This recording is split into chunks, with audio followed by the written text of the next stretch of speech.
El oficial alemán se desplomó a media frase, con los binoculares aún pegados a la cara. Ni un chasquido, ni un fogonazo. Solo silencio, luego caos.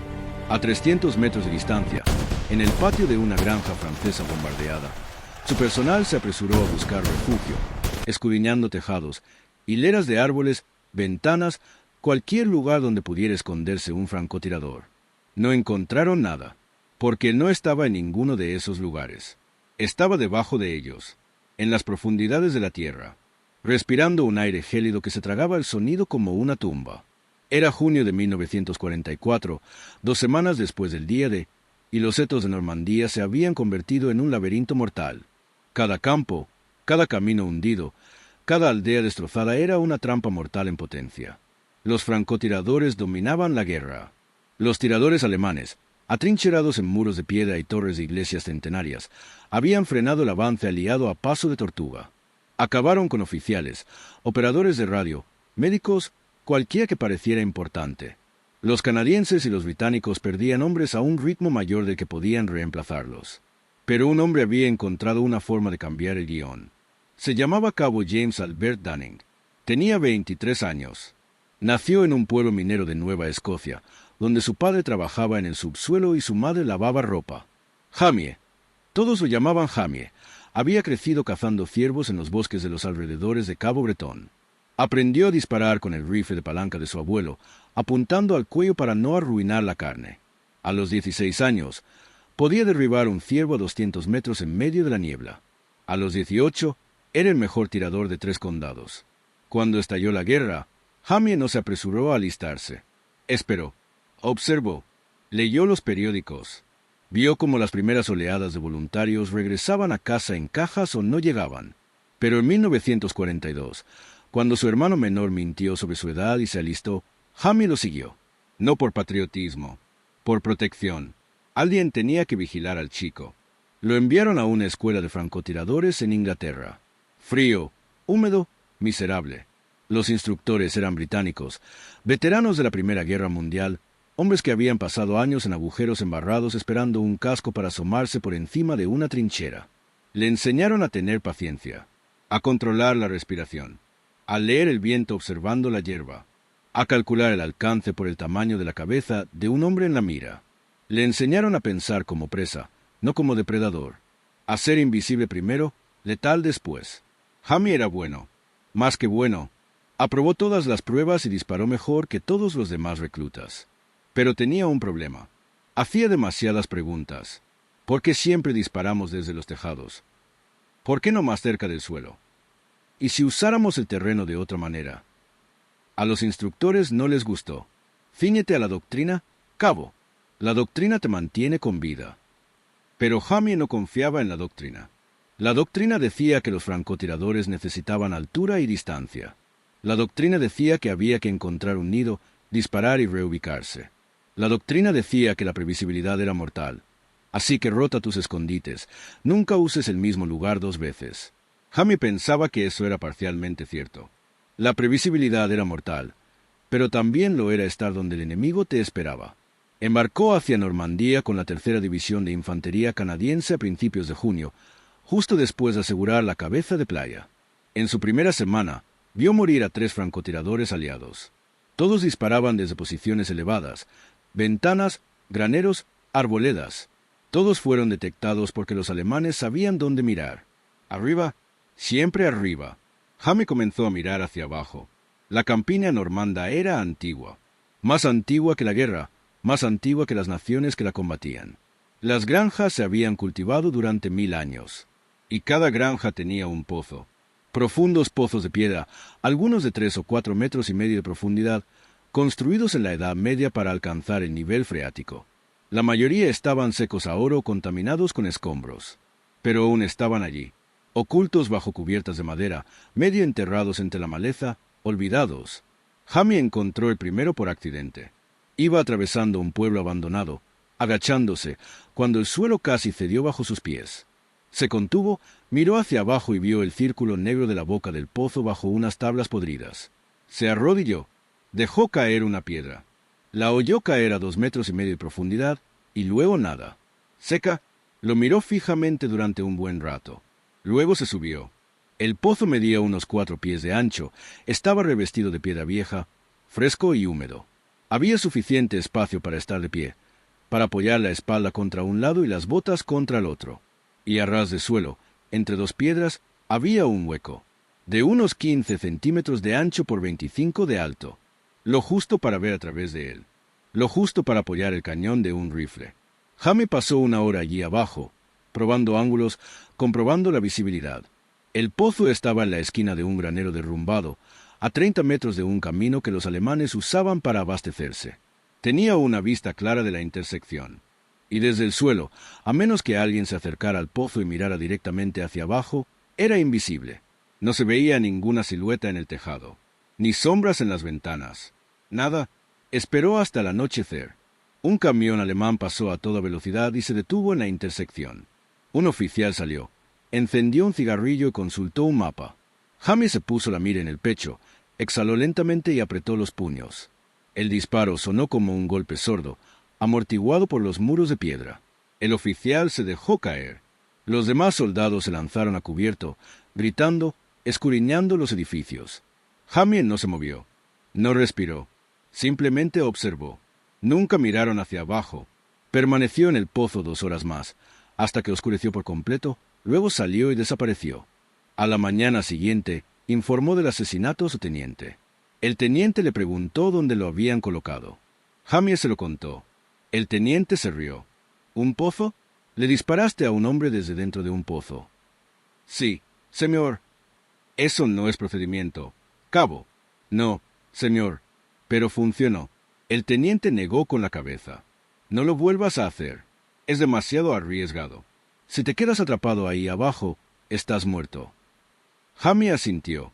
No dijo nada. Esa noche encontró otro pozo. El segundo pozo era más profundo.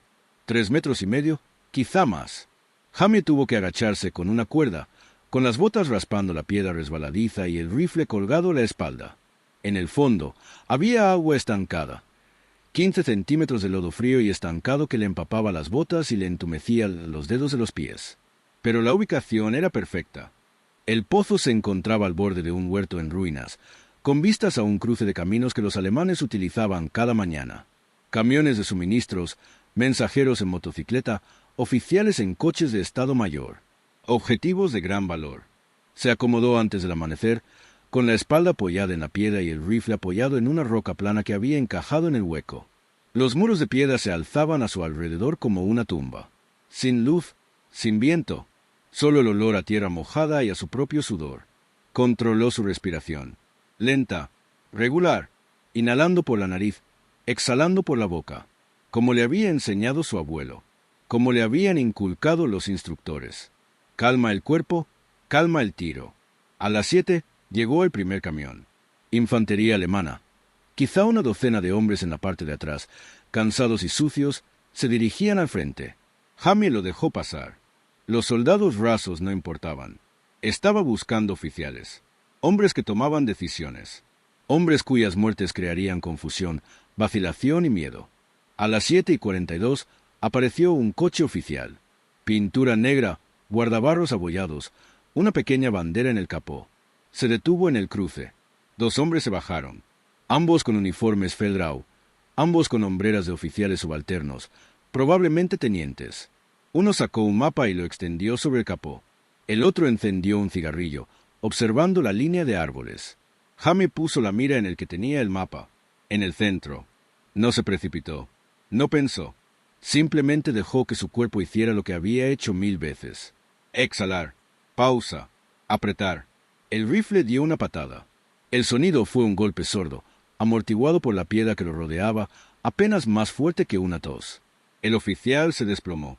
El otro se quedó paralizado medio segundo, lo suficiente para que Jamie accionara el cerrojo, cargara otra bala y disparara de nuevo. 2 disparos, 2 cuerpos. El conductor del coche gritó, metió la marcha atrás y aceleró hacia atrás, zigzagueando descontroladamente. Jamie se hundió de nuevo en el pozo. Oía gritos por encima de él, botas golpeando la tierra. Órdenes en alemán. Estaban buscando, pero buscaban hacia arriba. Ventanas, tejados, los árboles frutales. A nadie se le ocurrió mirar al suelo. Permaneció allí abajo durante 4 horas, inmóvil, en silencio. Tenía las piernas acalambradas. Le dolía la espalda. El agua en sus botas le heló los pies. Pero no se movió. El movimiento era la muerte. La paciencia era la supervivencia. Cuando los alemanes finalmente se marcharon, Jamie salió, lento y rígido, y se perdió de nuevo en los campos. Lo volvió a hacer al día siguiente. Diferente, bueno, misma táctica. Esta vez derribó a un capitán alemán que dirigía un equipo de morteros. El capitán cayó, el equipo se dispersó y los morteros quedaron en silencio durante el resto del día. La unidad de Jamie avanzó 200 metros sin recibir disparos. Su pelotón empezó a notarlo. «¿Cómo demonios consigues estas bajas, Dunning?», preguntaron. «¿Desde dónde disparas?». Jamie se encogió de hombros. «Buenos lugares». «Muéstranoslo». «No puedo. Son pieles de un solo hombre». Eso era cierto, pero también era una excusa. Jamie no quería compartir los pozos. No por egoísta, sino porque sabía lo que pasaría. La doctrina se impondría. Los oficiales la estandarizarían, la formalizarían, la convertirían en un procedimiento. Y entonces los alemanes se darían cuenta. El truco solo funcionó porque fue inesperado. En cuanto se volviera normal, se volvería inútil. Pero la noticia se extendió por la cadena de mando. Una semana después de su primer buen golpe, Jamie fue llamado al cuartel general del batallón. Un mayor lo esperaba con los brazos cruzados y aspecto irritado. «Cabo Dunning». «Señor, he oído informes. Estás disparando desde posiciones poco convencionales». «Sí, señor». «Pozos». «Sí, señor». El mayor lo miró fijamente. «Es una locura». «¿Funciona, señor?» «Es una trampa mortal. Si te detectan, no tienes salida. Si te alcanzan, nadie puede sacarte. Si te gasean, estás acabado. Es una imprudencia. Cabo, casi suicida». Jamie no dijo nada. El mayor suspiró. «Les ordeno que se detengan. No más pozos. Usen escondites estándar. Tejados, hileras de árboles, montones de escombros. Cosas que podamos apoyar. Cosas que tengan sentido». «Sí, señor». Jamie saludó. Salió. Y esa noche encontró otro pozo. No estaba siendo desafiante. Estaba siendo práctico. Las pieles estándar causaban la muerte de hombres. Lo había visto. Todo francotirador que seguía la doctrina terminaba en una bolsa para cadáveres o en un hospital de campaña. Los alemanes no eran tontos. Sabían dónde mirar, pero no sabían mirar hacia abajo. Todavía no. Así que Jamie siguió cazando. Durante los 5 días siguientes, mató a 7 hombres más. 3 oficiales, 2 radiooperadores, un mensajero en motocicleta y un observador de vanguardia. Cada muerte fue limpia. Cada huida fue tranquila. Y en cada ocasión, los alemanes destrozaron el terreno buscándolo, sin encontrar nada. Pero el miedo se extendía. Jamie podía verlo. Las patrullas alemanas avanzaban más rápido ahora, con la cabeza gacha y la mirada fija. Los oficiales dejaron de estar al descubierto. Se agacharon, susurraron, miraron por encima del hombro. El francotirador invisible estaba en sus cabezas. Y luego, al 6.º día, Jamie cometió su primer error. Regresó a un pozo que había usado antes. Era un buen pozo, ancho, profundo, ubicado cerca de un cruce que los alemanes usaban constantemente. Ya había conseguido 2 bajas allí. Se sentía seguro, familiar, y ese era el problema. La familiaridad generaba comodidad. La comodidad generaba descuido. Jamie bajó al amanecer, se acomodó en posición y esperó. A las 8:20 llegó una columna alemana. Camiones, motocicletas, un Kubelwagen. Jamie buscó objetivos. Vio a un oficial en el Kubelwagen estudiando un portapapeles. Preparó el tiro. Exhaló. Apretó. El oficial cayó. La columna estalló. Y esta vez, uno de los soldados alemanes no levantó la vista. Él miró hacia abajo. El soldado alemán era joven. Tal vez 19 años. Estaba de pie cerca del Kubelwagen cuando el oficial se desplomó, y en lugar de lanzarse a cubierto como los demás, se quedó paralizado. Su mirada recorrió el suelo, las zanjas, los muros bajos, los escombros, y luego se posó en el pozo. Jamie lo vio mirándolo. Vio un destello de comprensión en el rostro del chico. Y en ese instante, Jamie supo, el truco había terminado. El soldado gritó algo. Apuntó. Otros dos corrieron hacia el pozo, con los fusiles en alto. Jamie no dudó. Disparó una vez, derribó al primer soldado, accionó el cerrojo y volvió a disparar. El segundo cayó, pero ahora toda la columna convergía. Podía oír el golpeteo de botas, voces gritando, el traqueteo metálico de los cerrojos de los fusiles. Jamie se colgó el rifle, agarró la cuerda y empezó a escalar. Sus botas resbalaron sobre la piedra mojada. Le ardían las manos. Sobre él, un rostro alemán apareció al borde del pozo, recortado contra el cielo. El hombre levantó el rifle. Jamie soltó la cuerda con una mano, sacó la pistola y disparó a ciegas. El alemán retrocedió de golpe, gritando. Jamie se impulsó los últimos metros, rodó por el suelo y echó a correr. Las balas silbaban junto a él, clavándose en el suelo y silbando contra la piedra. Zigzagueó por el huerto, agachándose tras los árboles, aprovechando cualquier escondite. Una ametralladora alemana abrió fuego, destrozando ramas, llenando el aire de astillas y hojas. Llegó a una zanja de drenaje, se arrojó y se arrastró. 50 metros. 100. Le ardían los pulmones. El corazón le latía con fuerza contra las costillas. Tras él, cesaron los disparos. Podía oírlos buscando, llamándose, coordinándose. Estaban organizando una redada. Jamie no se detuvo. Se arrastró hasta el final de la zanja, luego corrió agazapado entre un seto, cruzó un campo y desapareció entre un bosquecillo. Solo entonces se permitió respirar. Regresó a sus filas una hora después, cubierto de barro, sangrando por una docena de arañazos, con el rifle sucio y las manos temblorosas. Su sargento de pelotón lo miró y dijo, «¿Qué demonios pasó?» «Encontraron el pozo». «¿Te han dado?» «No». «Bien, porque el mayor quiere verte». Ahora, Jamie limpió su rifle, se cambió las botas y se presentó en el cuartel general. El mayor lo esperaba, junto con un coronel al que Jamie nunca había visto. El coronel era mayor, canoso, de mirada fría y un pecho repleto de condecoraciones. No parecía contento. «Cabo Dunning», dijo el coronel. «Siéntese». Jamie se sentó.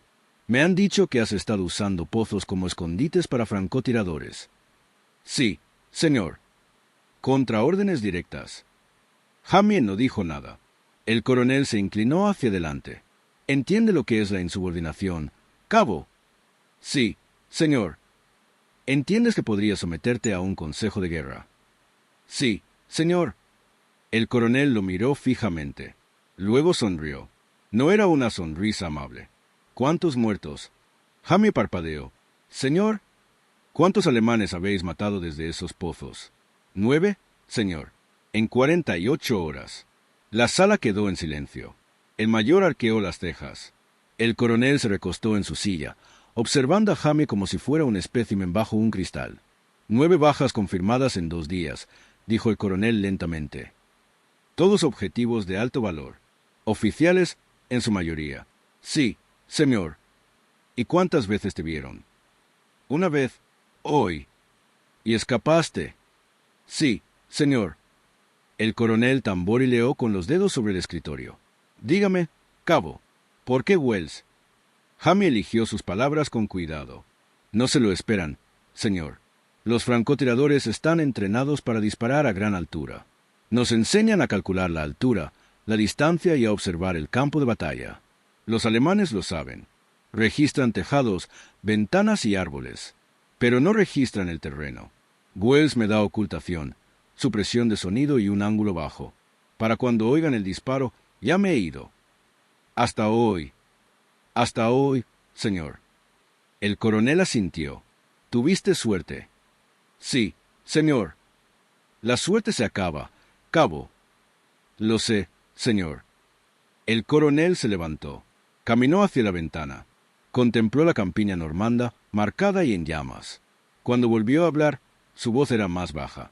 Los alemanes están aterrorizados, dijo. Hemos estado interceptando sus conversaciones por radio. Están convencidos de que hay un francotirador fantasma operando en este sector. No hay fogonazo, no hay posición. Solo hombres muriendo, uno tras otro, y nadie sabe de dónde viene.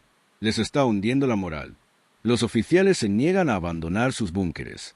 Las patrullas se mueven en grupos compactos, lo que facilita el ataque con artillería.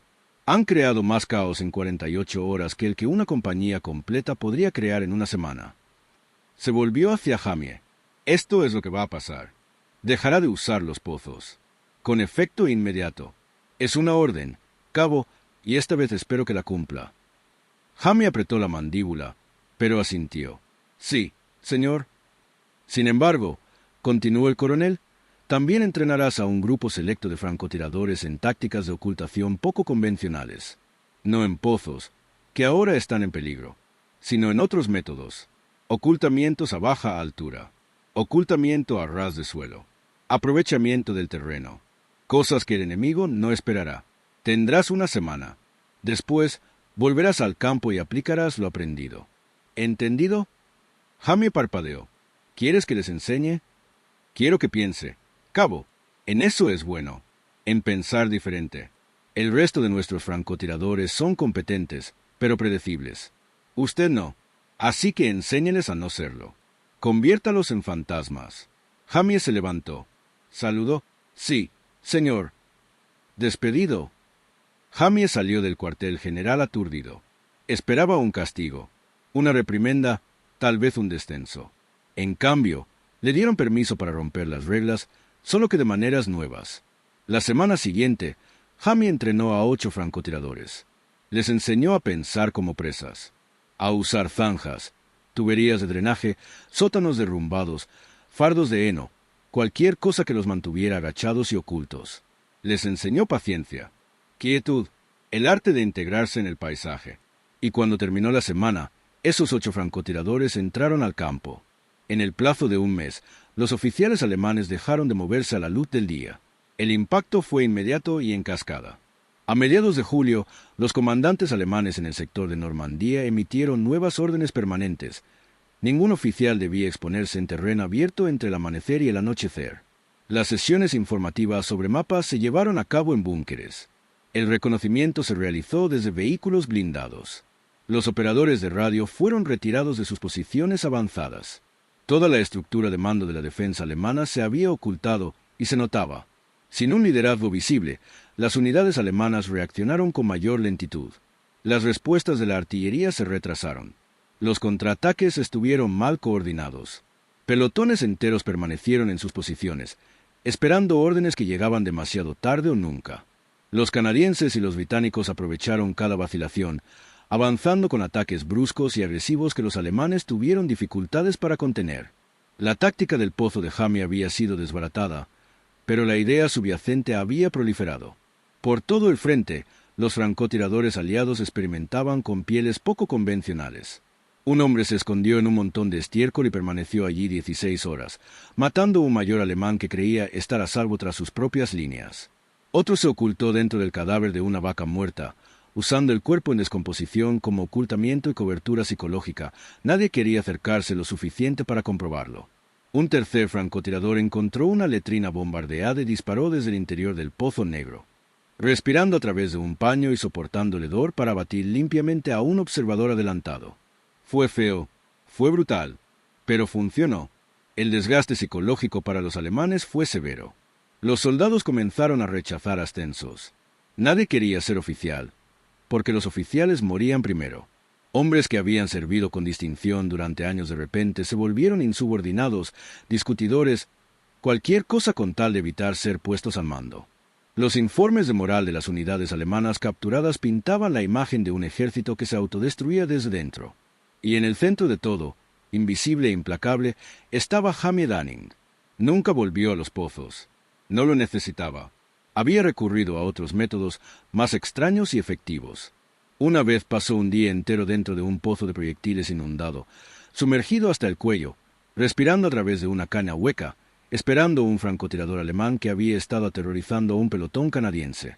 Cuando el alemán finalmente apareció, confiado y despreocupado, Jamie emergió del agua como un fantasma y le disparó en la cabeza desde 30 metros. En otra ocasión, Jamie se enterró en una fosa poco profunda, cubriéndose el cuerpo con tierra y hojas, dejando solo los ojos y el cañón del rifle al descubierto. Permaneció allí 19 horas, inmóvil, mientras las patrullas alemanas caminaban a pocos metros de él. Cuando un Kubelwagen se detuvo cerca y un oficial salió para hacer sus necesidades, Jamie le disparó en medio del camino. Los demás alemanes nunca encontraron el escondite. Revisaron la zona 3 veces y se marcharon, convencidos de que el disparo provenía de una hilera de árboles lejana. La reputación de Jamie creció. Entre los canadienses, se convirtió en una leyenda. Dunning el fantasma, lo llamaban. Los hombres le invitaban a tragos, le daban palmadas en la espalda, le pedían historias. Pero Jamie no contaba historias. Era callado, educado, distante. Matarlo había cambiado. No como cambia a algunos hombres. No temblaba, ni se sentía angustiado, ni roto. Simplemente estaba más vacío, como si le hubieran vaciado algo en su interior y lo hubieran reemplazado con una eficiencia fría y metódica. Su hermano menor, Danny, se dio cuenta. Danny estaba en la misma división, sirviendo como fusilero, y había pasado por la tienda de Jamie una noche de finales de julio, tras una dura batalla a través del bocaje. —¿Estás bien, Jamie? —preguntó Danny. —Estoy bien. —¿No te ves bien? Jamie lo miró. Danny ya tenía 19 años. Todavía tenía cara de niño, demasiado joven para esto. —Estoy haciendo mi trabajo. —Estás haciendo más de lo que te corresponde. Estás asustando a la gente, a nuestros propios hombres. Bien, quizás se mantengan afilados. No me refiero a eso. Danny se sentó en el borde de la cuna. Antes hablabas, Jamie. Antes reías. Ahora simplemente no lo haces. Jamie no dijo nada. Danny suspiró. Sé que intentas protegerme.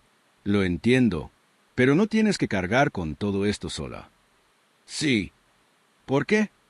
Porque si me detengo, lo pensaré. Y si lo pienso, me derrumbaré. Danny lo miró fijamente. Luego se levantó, le puso una mano en el hombro a Jamie y salió.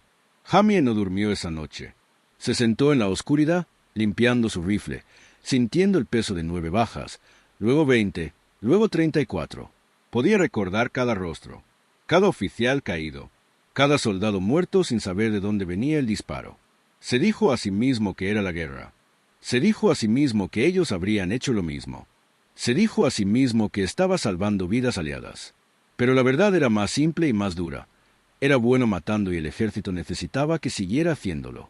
Y así lo hizo. Para agosto, la ruptura de Normandía estaba en pleno apogeo. Los aliados avanzaban hacia el este, destrozando las defensas alemanas y apresurándose hacia París. La célula de francotiradores de Jamie, 8 hombres entrenados en sus métodos, había abatido en conjunto a más de 100 objetivos de gran valor. Los alemanes habían empezado a llamarlos Ergister, fantasmas terrestres, espíritus que surgían del suelo para arrastrar a los hombres al infierno. Y luego, el 19 de agosto, Jamie recibió nuevos pedidos. Lo sacaron de la línea y lo enviaron a un pequeño pueblo llamado Trun, donde se estaba produciendo una retirada alemana masiva. Miles de soldados, tanques y vehículos se dirigían a través de una estrecha brecha entre las fuerzas aliadas, intentando desesperadamente escapar del cerco. Era un caos, un campo de batalla, y la inteligencia había informado de que un general alemán de alto rango, posiblemente un comandante de cuerpo, viajaba con la retirada intentando organizar una retaguardia. La misión de Jamie era simple: encontrar al general, matarlo.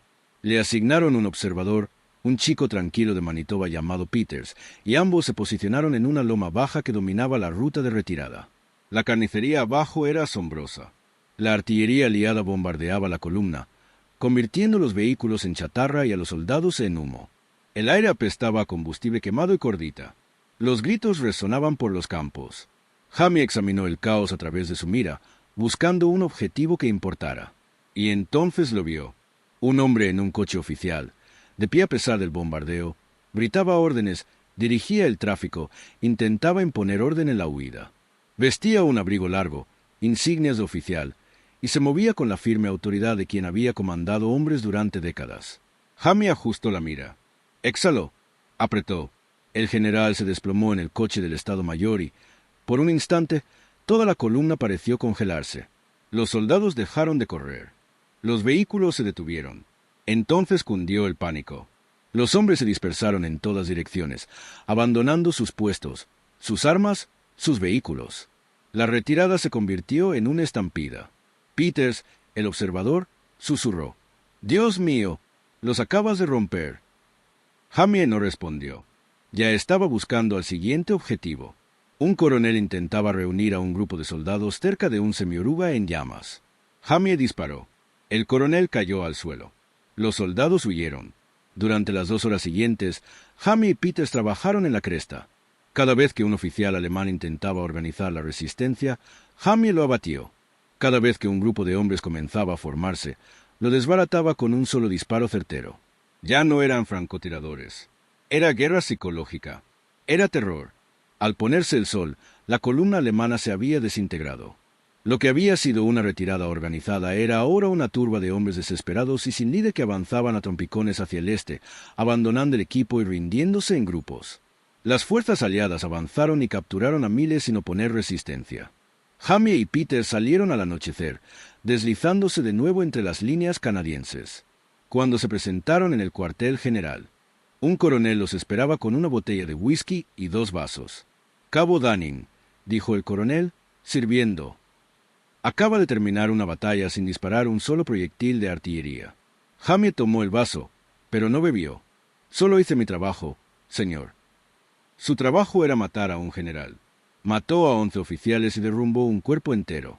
Eso no es un trabajo, cabo. Es una maldita obra maestra. El coronel levantó su copa. Jamie levantó la suya. Bebieron, pero Jamie no sentía nada. Ni orgullo, ni satisfacción. Solo el mismo frío vacío que había estado creciendo en su interior desde junio. La guerra en Europa terminó 9 meses después. Jamie sobrevivió. Danny también. Regresaron a Nueva Escocia en el verano de 1945, demacrados y silenciosos, y su madre lloró al verlos. El pueblo organizó un desfile. La gente le estrechó la mano a Jamie, lo llamaron héroe y le preguntaron cómo era. Dijo que estaba bien. Dijo que estaba contento de estar en casa. Dijo que estaba listo para seguir adelante. Pero no lo era. Jamie intentó volver a la vida normal. Consiguió trabajo en el aserradero. Se casó con una chica de la zona llamada Catherine. Tuvo 2 hijos. Construyó una casa a las afueras del pueblo, cerca del bosque donde solía cazar de niño. En apariencia, estaba bien, funcional, un buen padre, un esposo decente, un trabajador confiable. Pero por dentro, todavía estaba en el pozo. Se despertaba en mitad de la noche, con el corazón latiendo con fuerza, convencido de que estaba de vuelta entre los muros de piedra, esperando el disparo. Oía el petardeo de un coche y se estrellaba contra el suelo, con la memoria muscular tomando el control, buscando refugio. Veía a un hombre uniformado, policía, cartero, daba igual, y su cerebro calculaba la distancia, la deriva y el punto de mira. Catherine se dio cuenta. «Jamie, necesitas hablar con alguien». «Estoy bien». «No estás bien. No has estado bien desde que regresaste». «Dije que estoy bien». No estaba enojado. Simplemente estaba vacío. Y el vacío era más fácil que sentir. Las pesadillas empeoraban. En ellas, siempre estaba en el pozo, y las paredes se cerraban y no podía salir. Se despertaba jadeando, arañando las sábanas, con Catherine abrazándolo, susurrándole que estaba bien, que estaba en casa, que estaba a salvo. Pero no se sentía seguro. Sentía que seguía cazando, que seguía esperando, que seguía apretando el gatillo. En 1953, 8 años después del fin de la guerra, Jamie fue al médico. Se estaba usando un nuevo término, fatiga de combate. El médico dijo que Jamie la padecía. Dijo que era común entre los veteranos. Dijo que mejoraría con el tiempo. No lo hizo. Jamie Dunning falleció en 1982, a los 61 años, de un infarto mientras dormía. Catherine lo encontró por la mañana, tumbado boca arriba, con las manos cruzadas sobre el pecho, finalmente en paz. En su funeral, se presentó un oficial de las fuerzas canadienses, un joven capitán al que Jamie nunca había conocido. El capitán, de pie junto a la tumba, leyó una carta del cuartel general de la Defensa Nacional. En ella se afirmaba que el cabo James Albert Dunning había sido reconocido póstumamente por su extraordinario servicio durante la campaña de Normandía, que sus tácticas poco convencionales habían contribuido directamente al desplome de la moral alemana en el verano de 1944, que sus acciones habían salvado innumerables vidas aliadas. La carta no mencionaba los pozos, no mencionaba el miedo, no mencionaba las pesadillas, ni las crisis nerviosas, ni las décadas de sufrimiento silencioso. Solo decía, sirvió con honor. Catherine escuchó las palabras, de pie entre sus dos hijos adultos, y pensó en el hombre que había amado, el hombre que había regresado a casa, pero que nunca abandonó la guerra, el hombre que había sido tan bueno matando que eso mató algo en él, y se preguntó, no por primera vez, qué significaba realmente el honor. La verdad sobre la guerra es que no termina cuando cesan los disparos. Perdura, se incrusta en los huesos de quienes la combatieron y permanece allí, silenciosa y fría, por el resto de sus vidas. Jamie Edanin lo comprendía mejor que nadie. Había sido un arma, perfeccionada, afilada y utilizada con despiadada eficiencia. Y cuando la guerra ya no lo necesitó, tuvo que descubrir cómo volver a ser un hombre. Nunca lo logró del todo, pero su legado no murió con él. Las tácticas que él ideó, esconderse, posicionamiento poco convencional, perturbación psicológica, se convirtieron en parte de la doctrina del francotirador. No oficialmente. Los manuales aún enseñaban la altura y la distancia. Pero en el campo de batalla, entre los hombres que realmente apretaron los gatillos, las lecciones del fantasma de la Normandía se transmitieron silenciosamente de generación en generación. Jamie había comprendido algo fundamental. La guerra se basa tanto en el miedo como en la potencia de fuego.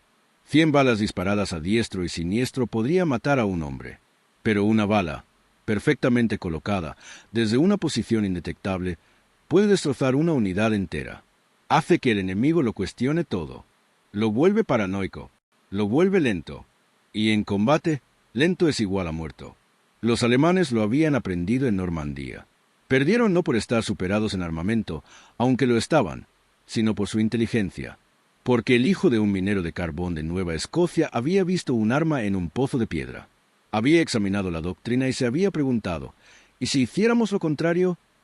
Había estado dispuesto a sentarse en agua helada, tierra podrida y oscuridad durante horas, días, esperando el momento perfecto. Ese tipo de paciencia es poco común. Ese tipo de innovación transforma las guerras. Pero tiene un coste que resuena mucho después del último disparo. Suscríbete para conocer más historias no contadas de la Segunda Guerra Mundial.